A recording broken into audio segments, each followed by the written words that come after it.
Pada tahun 2024, iPhone 11 ini masih bisa digunakan, meskipun usianya sudah cukup tua.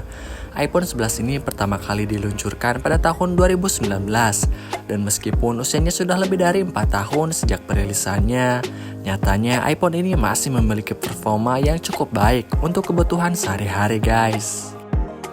Dan ketika aku cek untuk harga terupdate-nya di marketplace, harganya memang sudah terjangkau dibandingkan dengan model-model terbaru. Waktu awal rilis memang harga iPhone 11 ini cukup mahal, sekitar 13 jutaan untuk yang varian terendahnya. Sedangkan sekarang harganya cuma 4 jutaan aja guys.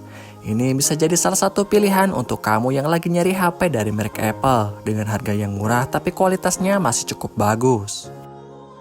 Tapi sebelum kalian membeli iPhone 11 di tahun 2024 ini, ada beberapa hal yang harus kalian perhatikan supaya kalian gak menyesal di kemudian hari. Nah, kira-kira apa saja? So, untuk kamu yang penasaran, simak video ini sampai habis.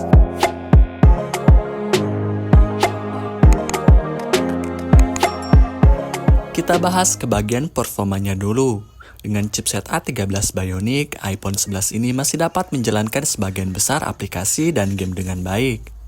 Namun, performanya mungkin tidak secepat iPhone terbaru yang menggunakan chipset A16 Bionic atau 17 Pro. Jadi, sebenarnya performanya itu cukup tanggung kalau dipakai di tahun 2024. Jadi, untuk aktivitas berat yang nge-push performa dari HP tersebut, mungkin iPhone 11 ini tidak disarankan untuk dibeli. Tapi untuk teman-teman yang lagi nyari HP buat penggunaan normal seperti buka sosial media, scrolling TikTok dan bermain game tipis-tipis, sekelas PUBG atau aktivitas ringan lainnya, iPhone 11 ini bisa jadi rekomendasi atau pilihan yang tepat untuk kalian beli.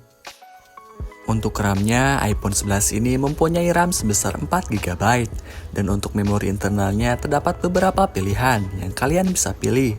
Ada yang 64GB, 128GB, dan 256GB.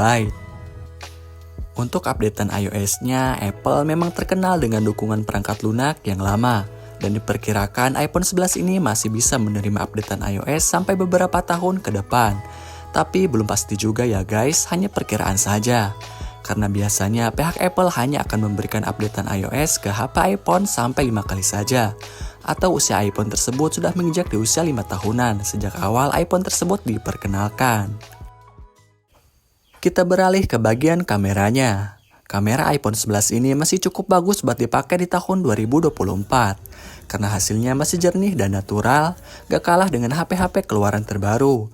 Cuma mungkin bedanya HP terbaru di bagian sistemnya saja, yang mempunyai sistem kamera yang lebih canggih, seperti sensor yang lebih besar, kemampuan zoom yang lebih baik, dan fitur-fitur tambahan lainnya. Tapi kalau menurutku hasil kamera dari iPhone 11 ini sudah lebih dari cukup, karena hasilnya gak jelek-jelek amat. Dan kalau misalkan mau dipakai buat kebutuhan konten pun hasilnya masih cukup layak buat diupload di media sosial. Apalagi iPhone 11 ini sudah mempunyai kamera ultrawide atau kamera lebar yang menjadikan gambar atau video akan terlihat lebih dramatis. Di bagian belakang, iPhone 11 ini mempunyai dual kamera atau biasa disebut kamera boba yang mempunyai resolusi kamera 12 megapiksel. Kamera tersebut adalah kamera wide dan kamera ultrawide yang sudah bisa merekam di resolusi 4K. Dan untuk kamera depannya mempunyai resolusi kamera sebesar 12 megapiksel juga dan sudah bisa merekam di resolusi yang sama, yaitu 4K. Oh iya guys, iPhone 11 ini juga sudah mempunyai mode malam. Jadi gak usah khawatir lagi kalau misalkan mau mengambil gambar di malam hari di saat pencahayaan lagi kurang.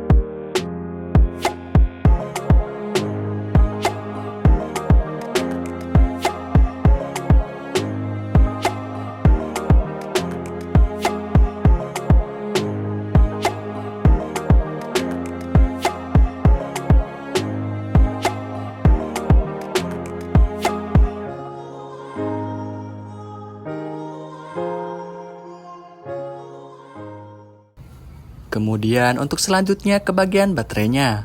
Di tahun 2024, baterai pada iPhone 11 mungkin sudah menunjukkan penurunan baterai health karena penggunaan yang cukup lama.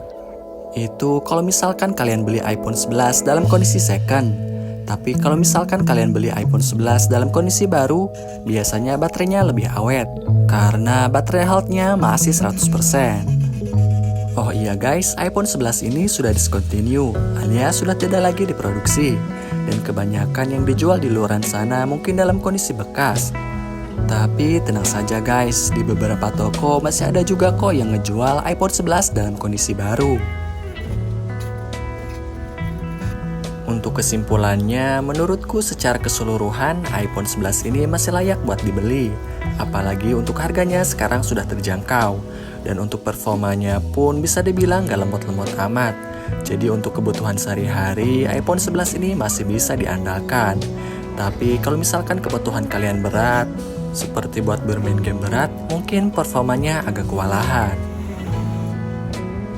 Nah oke guys, mungkin video kali ini sampai di sini saja. Dan terima kasih untuk kalian yang sudah menonton video aku ini dari awal sampai akhir.